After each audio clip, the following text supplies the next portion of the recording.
Assalamualaikum warahmatullahi wabarakatuh. Di sini kami dari kelompok 3 mata kuliah Kepemimpinan Pendidikan Islam akan mempresentasikan materi yang berjudul Peran Kepemimpinan dalam Pengambilan Keputusan. Materi pertama yaitu pengertian pengambilan keputusan. Nah, pengambilan keputusan itu adalah suatu proses pemilihan dari berbagai alternatif untuk menentukan alternatif mana yang akan dipilih untuk pembuatan keputusan dan demi tujuan organisasi yang telah disusun bersama. Jadi, di dalam pengambilan keputusan itu, gak hanya kita mengambil keputusan, tetapi ada yang namanya strategi, ada yang namanya gaya, dan lain sebagainya yang harus dikuasai oleh seorang pemimpin. Materi yang kedua yaitu proses pengambilan keputusan. Nah, dalam pengambilan keputusan itu terdapat beberapa proses dan langkah yang harus kita lalui. Yang pertama adalah identifikasi masalah. Nah, sebelum kita menentukan apa yang harus kita lakukan terhadap suatu masalah, kita harus tahu apa permasalahannya dan kita harus mengidentifikasi. Nah, yang kedua, langkahnya adalah mencari alternatif pemecahan. Nah, setelah kita mengetahui apa masalah yang kita hadapi, kemudian kita tentukan berbagai macam alternatif penyelesaian masalah. Kemudian lanjut ke langkah yang ketiga, yaitu memilih alternatif. Nah, dari langkah kedua tadi, dari berbagai macam alternatif, kemudian kita pilih salah satu untuk kita gunakan dalam penyelesaian masalah. Dan kemudian berlanjut kepada langkah yang keempat, yaitu penerapan atau pelaksanaan sebuah alternatif. Nah, setelah dilaksanakan, kemudian ada langkah terakhir yang namanya evaluasi. Nah, dalam evaluasi ini kita melakukan follow up atau tindak lanjut. Assalamualaikum warahmatullahi wabarakatuh. Di sini saya Amalia Balkis akan menjelaskan tentang metode-metode pengambilan keputusan. Yang pertama yaitu ada elementary methods atau metode dasar. Metode ini merupakan metode yang simple di mana metode pengambilan keputusan ini digunakan pada situasi atau kondisi untuk permasalahan-permasalahan sederhana dan cenderung dilakukan oleh satu orang saja. Yang kedua yaitu ada metode MAUT atau Multi-Attribute Utility Theory. Metode ini menggunakan skala prioritas antara 0 sampai 1 untuk membuat keputusan. Skala prioritas tersebut diperoleh melalui analisis dari beberapa alternatif yang nantinya akan dirubah dalam nilai numerik 0 sampai 1, dengan 0 mewakili pilihan terburuk dan 1 mewakili pilihan terbaik. Dari hasil tersebut, para pembuat keputusan dapat menilai dan akhirnya dapat mengambil sebuah keputusan. Lalu yang ketiga yaitu metode SMART atau Simple Multi-Attribute Rating Technique. Metode ini mendukung pembuat keputusan dalam memilih antara beberapa alternatif, di mana setiap alternatif ini sesuai dengan tujuan yang dirumuskan. Setiap atribut dalam alternatif ini dibandingkan dan dinilai untuk memperoleh alternatif terbaik yang nantinya akan menjadi hasil akhir dalam membuat keputusan. Lalu yang keempat yaitu ada metode MCDA atau Multi Criteria Decision Analysis. Metode MCDA ini merupakan metode pengambilan keputusan multivariabel, di mana para pembuat keputusan menilai dan menentukan kriteria dan nilai dari beberapa alternatif. Kriteria dan nilai tersebut tentunya harus relevan dengan permasalahan yang ada, sehingga hasil terbaik yang didapatkan oleh pembuat keputusan itu nantinya bisa dijadikan sebagai hasil dari keputusan. Lalu yang terakhir yaitu ada metode NGT atau Nominal Group Technique. Metode ini merupakan metode untuk mencapai konsensus dalam suatu kelompok dalam membuat keputusan, di mana terdapat beberapa anggota yang memberikan alternatif ide-ide yang kemudian dikumpulkan dan nantinya akan diambil pemungutan suara atau voting. Nah, hasil keputusan nanti itu berasal dari alternatif ide dengan voting terbanyak, yang berarti itu semua merupakan hasil dari konsensus bersama. Sekian dari saya. Wassalamualaikum warahmatullahi wabarakatuh. Baik, terima kasih atas waktunya. Jadi di sini saya Nurul Sofiatul Ula akan menjelaskan mengenai tipe pengambilan keputusan manajerial. Nah, sebelum kita mengetahui tipe-tipe keputusan ini, alangkah baiknya kalau kita mengetahui apa pengertian dari tipe pengambilan keputusan sendiri.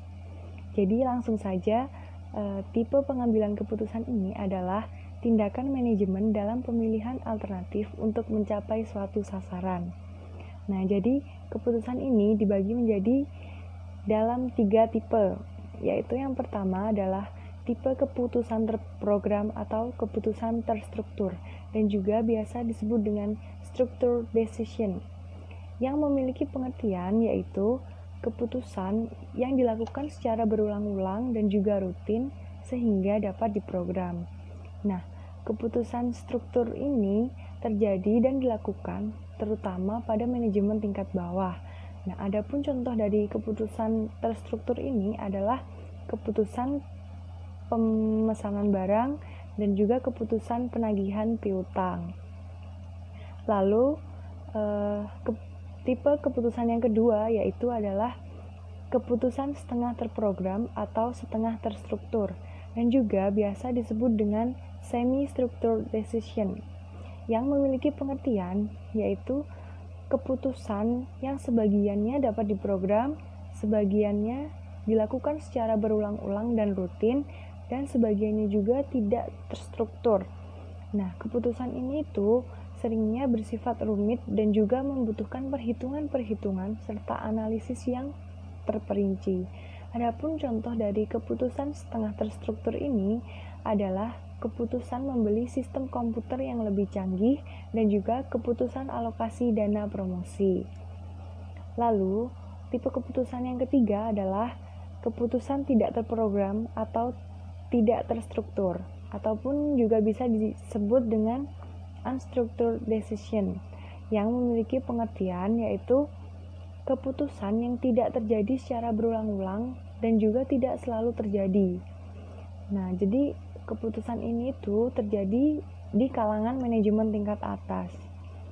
Nah, adapun keputusan ini itu informasinya untuk pengambilan keputusan tidak terstruktur dan juga tidak mudah untuk didapatkan. Adapun yang lainnya itu informasi ini juga tidak mudah tersedia dan biasanya itu berasal dari lingkungan luar. Nah, jadi pengalaman seorang manajer ini sangat diperlukan dalam mengambil keputusan tidak terstruktur ini. Nah, adapun contoh dari keputusan tidak terstruktur ini adalah keputusan untuk bergabung dengan perusahaan lain. Seperti itu. Terima kasih, mungkin bisa dilanjutkan oleh teman saya. Oke, untuk selanjutnya pengambilan keputusan kelompok dan pengambilan keputusan sendiri. Yang pertama, pengambilan keputusan sendiri.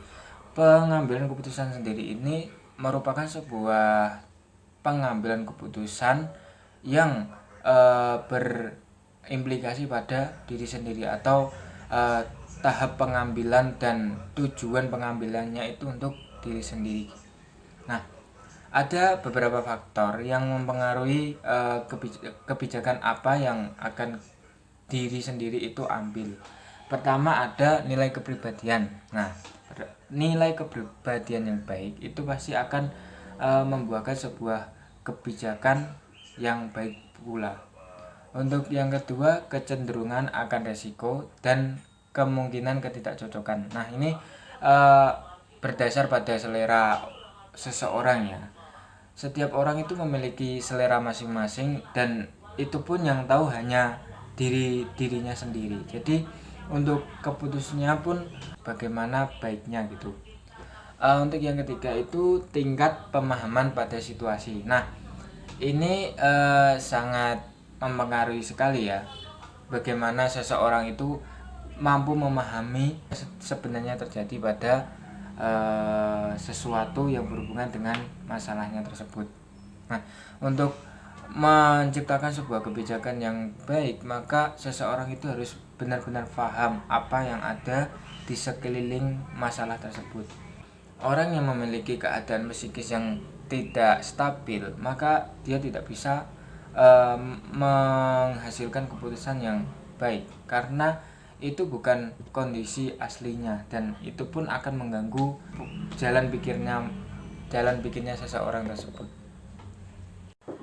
Nah, untuk selanjutnya ada pengambilan keputusan bersama, yaitu pengambilan keputusan yang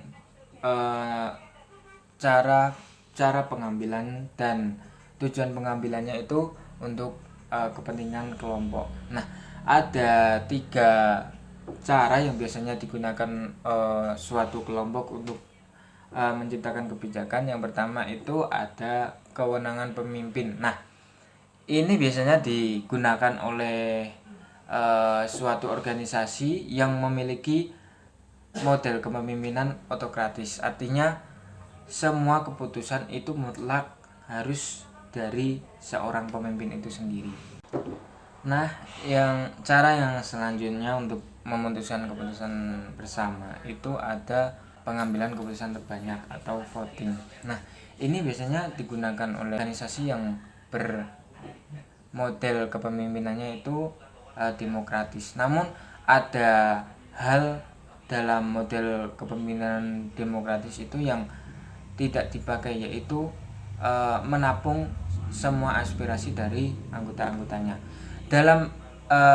Di dalam cara ini atau metode ini hanya orang-orang mayoritas atau orang-orang dominan saja yang keputusannya itu bisa diambil.